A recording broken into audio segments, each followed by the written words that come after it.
Hello again. Welcome to another edition of Media Watch. I'm your co-host, Eric Tait. I'm Raymond Peterson. I'm Bob Anthony. And I'm Alan Singer. Educator, historian, Dr. Alan Singer, Media Watch regular. Thanks for being with us, Dr. Singer. And we're doing this Media Watch session the Wednesday before our Monday air. Normally we'd be airing on Manhattan Neighborhood Network. And I guess other places like Facebook, and being brought to you by EBT Educational Productions and Zoom. And what's today's date? The 13th of August 13th, yes. Continuing with our chronicle of the autocratic big lie playbook that's being used against the citizens of this country by the occupant of the White House. As far as I'm concerned, the latest playbook that's being used, the big lie, basically is let's throw everything against the wall, including troops in the city of D.C., so we can dispense with discussing Ghislane Maxwell and Jeffrey Epstein.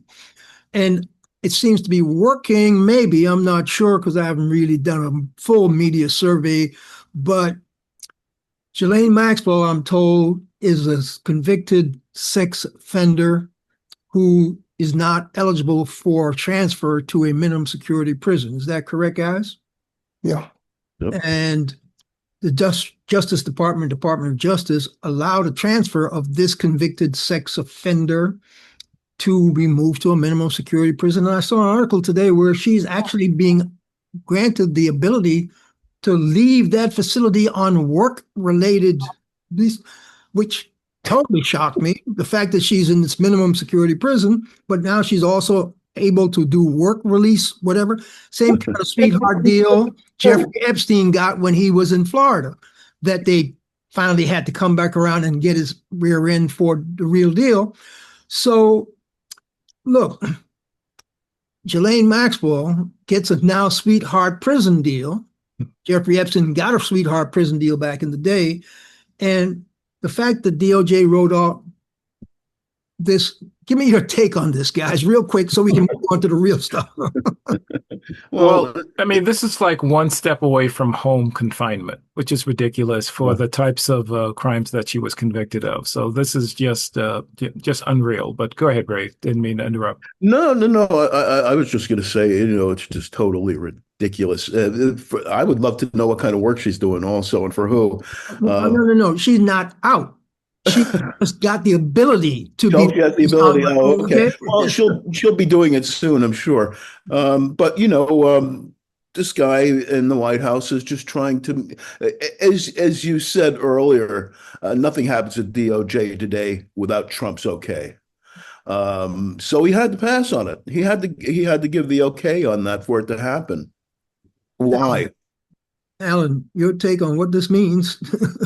But it's unbelievable that I really can't add to this. Yeah.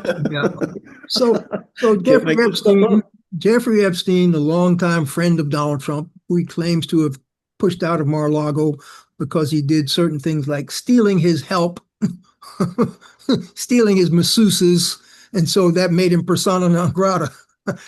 Nothing else he did made him persona non grata, just stealing the masseuses from right. Mar-a-Lago. Yeah. But we know the guy's been listed in the Epstein files. We know his alleged attorney general, because I think she's an illegal, because she lied when she said she would not weaponize the Justice Department in fictive treatments of Trump's former political opponents.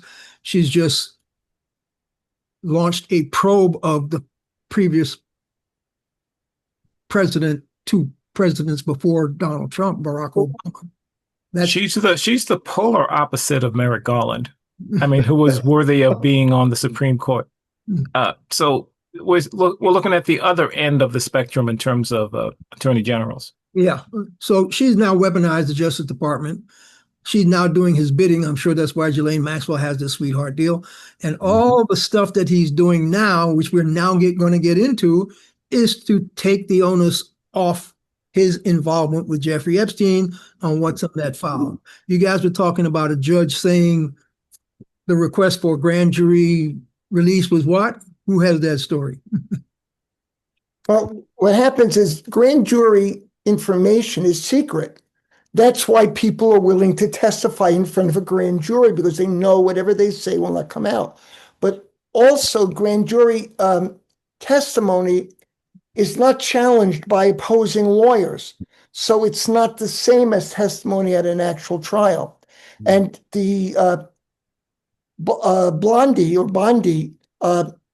to cover Trump for not releasing the Epstein files, said we're going to ask for the grand jury testimony to be released. And what the judge said is, one, we can't release them; they're confidential. But also, there's nothing there really that's already not in the public record, and there's no legitimate reason to release them. There's no overriding reason, so that we basically overturn the law. Yeah, but he went further than that, didn't he, Bob? I mean, I think Alan was explaining to us that the judge said that this isn't only something that I can't do, but it's basically basically smoke and mirrors. You're pretending to look as if you're doing something affirmative when you knew that I couldn't do this anyway. It's for show, is what the judge basically said, right, Alan? Yeah, and there's nothing there. You knew that I couldn't do it, and you knew there was nothing there. The thing I got from the article I read was the judge said, look, this is deception. You know we can't release these, but you know there are other files on the Epstein case has a heck of a lot more stuff in them that I don't have any bearing on that you could be releasing. So basically, you're running a charade here by saying we're asking for files when there are other files over there that you can give that you're not giving. So this is a smoke and mirror. You're right. You're right on that smoke and mirrors. So, Raymond, I think you had something on the judge on that, or not no on that one. Not judge, no.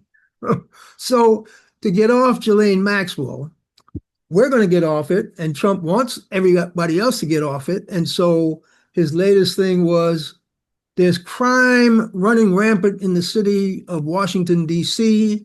I am federalizing the city. I'm taking over I'm sending my federal forces to police D.C. because crime is running rampant. Tell me about crime in D.C., guys. What are the latest statistics? Well, it's down by 35% last year. But now, I think we have to call this what it is. This is the first invasion of Washington, D.C. since the British invaded in 1814. He has invaded the city with no justification. Justification part. Go ahead, Ray. No, I was going to say, yeah, he's using these things to divert from the Epstein file, but he's also advancing his agenda. These are things that he wants to do anyhow, and the impetus for him now is to, as I say, take the heat off of the Maxwell thing. But yeah, he's just advancing his agenda. He's just doing it faster. Bob, you had something on would have.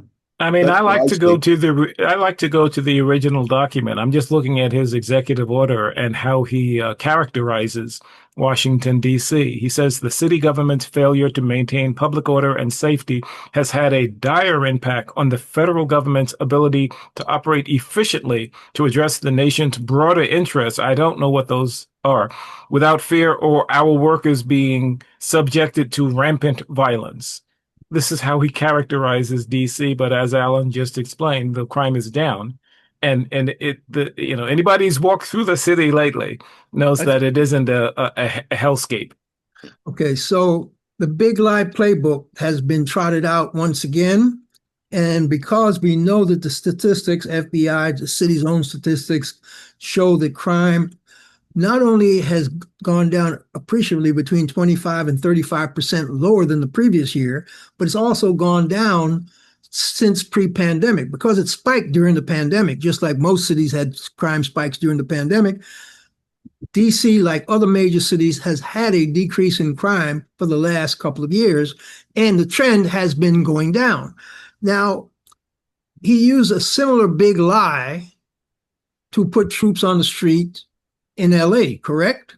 Yes. Now, that big lie didn't fly that well, and because he doesn't have the authority, legal authority to do that, the governor of California challenged him in a court of law. That suit is being worked its way right now in court in California. The question for me to you guys is, does this fall into the autocratic playbook of let's condition these people into seeing federal troops on the streets? Because he moved that National Guard in California without the state governor asking for them.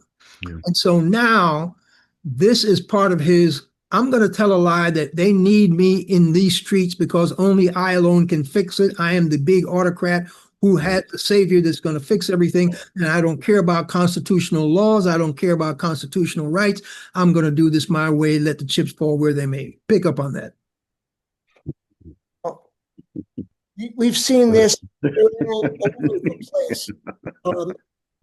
His attack on the colleges, his attack on congressional reapportionment. He fired the director of the Bureau of Labor Statistics because he didn't like the numbers. Right.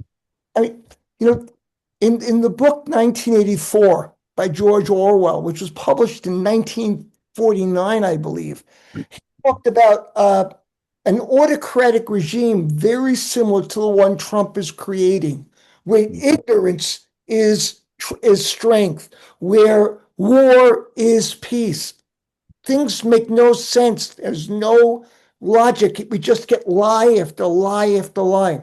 He's not happy with California for challenging him in the courts. He now wants to make the state of California pay a $1 billion penalty, or else its university system will no longer get federal funds. That's outrageous.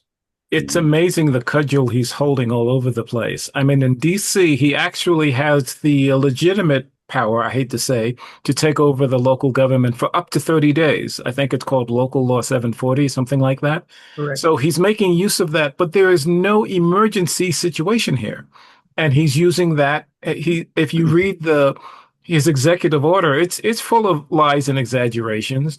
And can you imagine FBI officers and National Guard people writing, I don't know, parking tickets or trying to quell a street dispute? FBI agents and National Guard troops in their uniforms with their long guns. That's just going to irritate whatever situation they get into. But the National Guard supposedly do not have arrest authority or arrest power. So how the federal government is going to operate in D.C. remains to be seen. But Alan, you mentioned something about the fact that he's put himself into the state redistricting. That's another affront to the Constitution. That's another dictatorial playbook because he wants to stay in control in the federal government. So he wants more seats in the House of Representatives. So he tells the state of Texas, reapportion your congressional districts now. Now, you can't reapportion congressional districts outside of a census year because the Constitution says censuses are every 10 years and reapportionment is fixed by the population that's determined in the census. So for Texas to want to please him, they're calling a special session of their legislature to reapportion their districts. That's a violation of the Constitution, violation of the rights of the people of the state of Texas. This is an autocratic, dictatorial move that the state of Texas is acquiescing to. Update us on what the Texas lawmakers who say you're going to do that over our dead bodies and they left the state. Where does that stand when the 30 days are up? Well, the first thing, they're not going to do a new count. What their plan is they're looking at districts that are heavily Republican, that border districts that are narrowly Democrat. So what they want to do is to redraw the districts, moving Republican voters in so that the Democrats can't elect anybody. And that the group that's going to be disenfranchised completely are African Americans in Texas. And that would be a violation of the 1965 Voting Rights Act, but the Trump Supreme Court has withdrawn all enforcement of the Voting Rights Act. So this is a coup in many different ways. The Democrats in Texas, in the legislature, have skedaddled. Many of them are going up to Chicago, and so that they can't get a quorum to be able to bring these new voting districts to a vote. And what the governor and the attorney general of Texas is doing is it's calling on the FBI to arrest them and forcibly bring them back to Texas. This is unheard of. Yeah, but guess what? The FBI can't arrest anybody unless they've broken a federal law. Oh, really? They can't. Legally, they can't. So the fact that the Texas Attorney General and a Senator Cornyn, whatever his name is, has asked the FBI to please bring these people back. The governor of Illinois, Pritzker, said they can visit my city anytime they want. They like any other tourist. They haven't broken my law. The FBI has no jurisdiction over any of my other tourists. What kind of jurisdiction are they going to have over these state legislatures? So basically, he's saying, and the Democratic lawmakers from Texas are saying, we have not broken any federal laws. So anybody tries to arrest us, they're violating our constitutional rights. But the Texas governor and the Texas Attorney General don't really much care about laws, which is why they're trying to break Texas laws with this special legislature. So Governor Abbott makes it sound that he has the law behind him. He does not. He's playing from the Trump playbook, and that he's talking as if he's authoritative when he actually has an empty hand, an empty poker hand. But go ahead, Alan. I think maybe they should send ICE because they're experienced at kidnapping people off the street. Yes. They're good at that. Especially if they're brown-skinned, yes. So the authoritarian playbook, the examples of it that we're seeing every day, we at Media Watch need to make sure we call this out over and over again. The fact that troops are in the streets in LA, troops are in the streets in Washington, D.C., that's against any part of our constitutional form of government that actually says federal troops are forbidden to be used in law enforcement uses in this country, except in states of emergency or insurrection, whatever, correct? Yes. And so the fact that this guy is trying his best to continue to put federal troops on our city streets says to me he is just trying the big autocratic playbook to try to condition the people of this country into accepting his outrageous behavior and his outrageous breaking of the norms of constitutional government. I need some feedback on how do we push back against that, or who's doing what to push back? What have you guys seen besides Gavin Newsom filing that suit in California? What are the grassroots people doing? I mean, other states are thinking about doing redistricting to, go against what they're doing in Texas, but that's going to create a national mess if we have every state doing redistricting just for the sake of Democratic votes, because that means the people are being ignored. The parties are doing what they want to do and ignoring the voice of the people on both sides. So I hope the Democrats in Texas stay out as long as it takes to get this thing off the ledger. But I can't see Kathy Hochul in New York and Gavin Newsom in California redrawing just to get So there are as bad as Abbott in Texas. There are Democratic elected officials who are saying just that. If the Republicans are going to do that, because Texas now is not just the only Republican state, we're talking about a whole series of states that are talking about redrawing their lines. And so these Democratic elected officials said, we can no longer sit here on our hands while these people run a gerrymandering playbook across the country so that they can stay in power in both houses of the federal government. And we leave ourselves and our constituents hanging out there. So as much as I hate gerrymandering, I'm going to tell you right now, if Texas succeeds in doing what they're trying to do, the other Republican states are going to do that. And if those states do that, the Democrats would be idiotic to not use the same playbook. That's just basically, you got to fight fire with fire. Much as I hate gerrymandering and I hate the fact that this country has let itself get into that bind, I will not sit here and tell you, I'm going to preach, yeah, let's get commissions to do this when the Republican red states are not getting commissions to do this. I get that, Eric, but if I vote for somebody in my district and then wake up the next day and find out that I'm in another district with somebody else representing me, that's basically a loss of my voice. That's correct. And I understand what you're saying. But if they're going to gerrymander, you can't sit there and just shake a finger and say that's bad. You have to do something about it. Yeah. I get that, but we all abhor the fact that that's the way the country is going. But we all can't sit here and go, woe is me. What can we do? We just sit here and go, woe is me. I don't come from that school. Eric, I have a question for you. Mm-hmm. That in the event of an insurrection, federal troops can be used to put down the insurrection. Is it possible the military will move in and arrest Trump for creating this insurrection? Well, as much as ask that question in a humorous way, my fallback hope is that because, and we've discussed this on Media Watch before, all these people swear an oath to the Constitution. They don't swear an oath to a person. They don't swear it to a party. They swear it to the Constitution of the United States of America to protect, uphold its laws, safeguard it, and protect it from all enemies, foreign and domestic.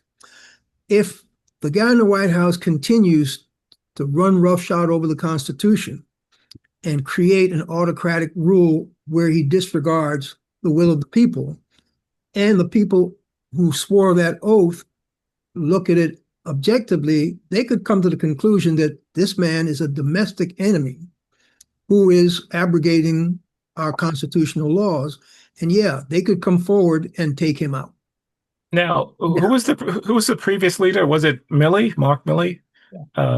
Who said, yeah, I made a mistake having those National Guard troops come out here and do X, Y, and Z. We should not have done that. Yeah. He actually apologized to the American people for that. Yeah, but we're not going to get that out of Hegseth. No. I don't expect that out of Hegseth. What my hope is, I spent 7.5 years as a regular officer of the United States Air Force. I swore that oath twice when I became a dual citizen by getting naturalized, even though I was born in the U.S. territory. I know the oath practically by heart. And I'm hoping there are other people who took it to heart. And as far as I'm concerned, the guy in the White House is a domestic enemy. Yeah. His henchmen, Hegseth, and all those folk that enable him to shred the Constitution, they are domestic enemies. They need to be taken down, arrested, taken out of power, and prosecuted for violations of their oath of office. I think you can actually prosecute someone for violation of the oath, can't you? You either impeach them or you prosecute them, one or the other. Okay, just to get, okay, and we have about 4 minutes left. Oh, okay, which means we need to button this up and segue to the other serious story because we do not want to not talk about it, even though we meant to give it more time. The autocratic playbook that this guy's trying to use, one of you came up with a story about somebody taking a page out of his book over in the Middle East. What was it that Benjamin Netanyahu said? He was going to make a deal with what country to ship Palestinians where? Somebody give us a briefing on that real quick. South Sudan is, at least according to the United Nations, is one of the areas of the world that has the greatest stress. It has civil war that's been going on for decades. Climate change has created famine. Right, they got more famine there than they have in Gaza or in Yemen. And Netanyahu is saying we're going to allow the people of Gaza to voluntarily choose to relocate to South Sudan. If they don't choose it, we're going to starve them to death, and bomb them to death. But then they can have a choice of leaving. And that aligns with Israel expanding its territory, Israel ethnic cleansing the region, and Trump's proposal that he wants to build casinos in Gaza. Other countries are outraged, other than Trump, of course. And they now, England and France, Australia, are saying, we're going to recognize Palestinian statehood. This is just beyond unacceptable. So Netanyahu basically has given the IDF the green light to do whatever they want in Gaza. Yeah. And case in point, and you guys know more of this story than I do because I have not been doing due diligence, but the recent bombing of the journalist tent in Gaza, talk to our audience real quick about that, why it's so heinous, and how it harks back to a deliberate sniper killing of Shaheen, whatever her last name is, back 2 years ago when the Israeli sniper for the IDF deliberately targeted and killed her. I'm just going to summarize real quick for the sake of time. 4 journalists were killed in Gaza while they were in a tent marked for journalists, including basically the face of Al Jazeera, guy who's been there most familiar. But go ahead, Alan. Explain what else happened, and we have about a minute left. Well, again, between almost 200 journalists, Palestinian journalists, have been murdered by Israeli forces. Israel will not permit outside journalists into Gaza. So the only information we have that doesn't come from Israeli propaganda are these Al Jazeera Palestinian journalists. Israel has targeted them. They admit what they do is say, they're complicitous with Hamas, so we're going to kill them. But of course, they're reporting what's taking place there. So what's taking place there makes Israel look bad. Yeah, the party line from Israel is they are Hamas, not sympathizers, but actually they are Hamas, and they were running Hamas cells or whatever. And all the external forces, reporters from Without Words said they've not shown any evidence that this particular journalist that they targeted has any connection to Hamas. So exactly, and with that, yes, we need to call Israel out for targeting and killing journalists, just like people in Israel are now calling them out for committing genocide.